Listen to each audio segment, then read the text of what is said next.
Estoy con Gonzalo Augusto, economista de la Bolsa de Cereales de Córdoba. Vamos a conversar con él como qué está pasando hoy en la actividad agropecuaria, porque los argentinos dependemos mucho de esa actividad. Durante muchos años hemos vivido con una cosecha por año, así que es muy importante. Gonzalo, gracias por venir al programa, un gusto tenerte acá. Buenas noches, Rubén, ¿cómo estás? Contanos cómo viene la cosecha. Bueno, ahora se está dando los primeros pasos donde se está materializando esta cosecha después de un año, el año pasado, que fue muy complicado producto de la sequía, y obviamente esta campaña arranca con otras perspectivas. Ahora se está cosechando gran parte de la soja, el fuerte de la cosecha se da a fines de abril y durante todo mayo, y hoy ya llevamos recolectado aproximadamente un 30-35% de la soja a nivel nacional. Venía un poco atrasado porque tuvimos algunas lluvias, pero se viene desarrollando a buen ritmo y con muy buenas perspectivas, donde esperamos unas 50 millones de toneladas. Y por otro lado tenemos lo que es el maíz, que se divide en dos grandes rubros, que es el maíz temprano, que también ya se va cosechando a la par de la soja, y el maíz tardío, que es gran parte de lo que es Córdoba y el norte del país, que arranca en lo que es julio, agosto, incluso los primeros días de septiembre. Sí. Habría un tercer maíz. El maíz ex chicharrita. Claro, en realidad ese es el maíz de segunda, el maíz tardío, que está muy afectado por esta chicharrita que está generando pérdidas muy importantes.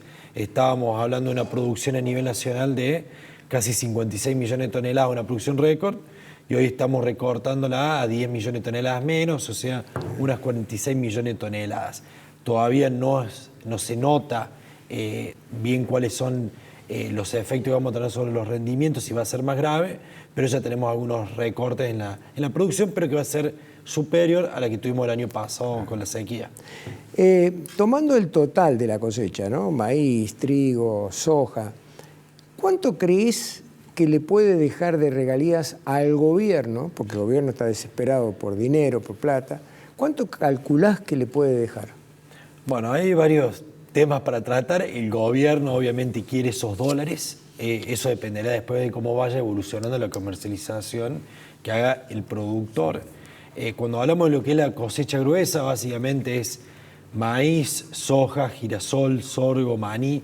El trigo es un cultivo de invierno que lo cosechamos en diciembre, así que ahora se está por sembrar. Pero cuando hablamos de esos cultivos gruesos, estamos hablando de unos 35.000 millones de dólares aproximadamente, que podrían entrar. Obviamente esto recién arranca y el productor va vendiendo hasta la cosecha que viene. Entonces, eso no es que de un día para el otro se materialicen esas cantidades de dólares, sino que también depende de las perspectivas que tenga el productor de distintas variables que vayan afectando su precio, como por ejemplo el tipo de cambio o las perspectivas de incremento en los precios que pueda llegar a esperar el productor.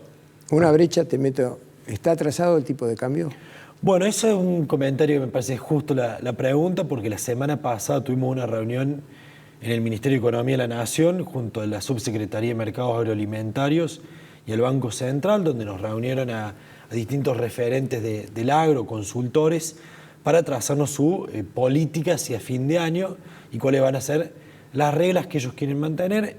Una de ellas es que el tipo de cambio real llegó para apreciarse, la apreciación del tipo de cambio va a seguir, van a seguir con la regla del 2% mensual hasta fin de año, y se sostiene, o desde el gobierno sostienen, que el tipo de cambio no está atrasado, que si nosotros hoy vemos el tipo de cambio real, que es el tipo de cambio que se mide contra otras monedas, no solamente el dólar, sino también el yuan, el real, nuestros principales socios comerciales, y hoy sostienen que se ubica por encima del tipo de cambio que, por ejemplo, tuvo Macri cuando salió del cepo, que allá en ese momento habían sido unos 13, 14 pesos por dólar.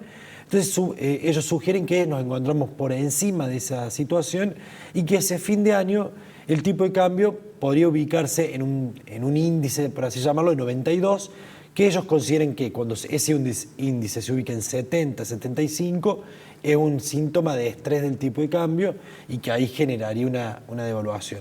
Pero por el momento, desde el gobierno no lo ven y, como decía Agustín anteriormente, el gobierno no quiere un salto devaluatorio brusco, sino que solo se dé cuando se tenga que dar sin un shock cambiario, sino que sea por defecto sería que salga el tipo de cambio y que no implique un gran salto. Claro. Ahora, la inflación en Argentina, diciembre, enero, febrero, marzo y abril se calcula que podría estar en un dígito, por ejemplo. Estos primeros meses, como siempre hace la inflación, tuvo una caída profunda, pero esto no va a seguir así, porque con este criterio en agosto, septiembre estaríamos en 1%, 0,5%, y eso no va a ser así, es decir, que la inflación se va a mesetar y se podrá quedar estabilizada, ponerle en un 4, un 5%. Muy bien, con un crawling peg del 2% para el dólar y una inflación que se ameseta en el 4 o 5%, la brecha se va a ampliar. ¿Cómo se encara eso? Bueno, hay varias cuestiones para analizar por el lado de por qué lo fundamentaba esta reunión que tuvimos, por qué decían que el productor tenía que liquidar la cosecha. Porque vos no ves una perspectiva de aumento en el tipo de cambio, las tasas hoy de interés están por debajo de la inflación, pero le siguen ganando el dólar, entonces eso te generaría un incentivo para liquidar y poder ingresar los dólares. Obviamente hay que ver cómo sigue la inflación en los próximos meses. Yo creo que también ahí se tiene que liberalizar el tipo de cambio, salir del cepo. Y hay que ver también qué pasa con los otros sectores de la economía real y cómo termina impactando en la inflación en los próximos meses. Pero hoy el productor, si liquida, por lo menos puede tener una tasa de interés que es más alta que el tipo de cambio, contrariamente a otros momentos, por ejemplo el año pasado o el anterior, donde el productor siempre esperaba que hubiera una devaluación, pero producto de que había una macro muy desordenada y que eso permitiera que así pasara. Hoy tenemos un tipo de cambio que está estabilizado, básicamente porque existe un cepo, eso es una realidad, y también que no hay pesos que fogoneen ese aumento en el tipo de cambio. Y también hoy el productor liquida un tipo de cambio que se llama blend, que es un 80% del tipo de cambio oficial y un 20% del contado con liquidación. Entonces, si se aumenta la liquidación del productor, ese dólar de contado con liquidación cae y el dólar blend también se va acomodando. Está bien.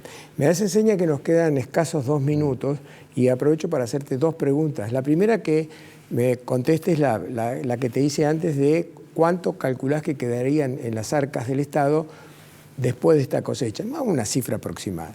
Y la otra, leo en algunos medios especializados en agro que hay muchas crisis regionales hoy en la Argentina. Es decir, economías regionales que están en crisis, las dos juntas. Bueno, la primera, decíamos unos 35.000 millones de dólares que puede ser la campaña, si vemos en lo que es derecho de exportación, por ejemplo, lo que es el complejo soja, que es el 33% con el derecho de exportación, y podremos estar hablando de unos 7.000, 8.000 millones de dólares. Que quedarían en manos del Estado. Que quedarían en manos del Estado. Sí, Hoy, una cifra muy importante. Exactamente, un productor manda un camión al puerto que tiene 30 toneladas, 10 toneladas ya se las queda el Estado por defecto, o sea, claro, por el 33% que te cobra.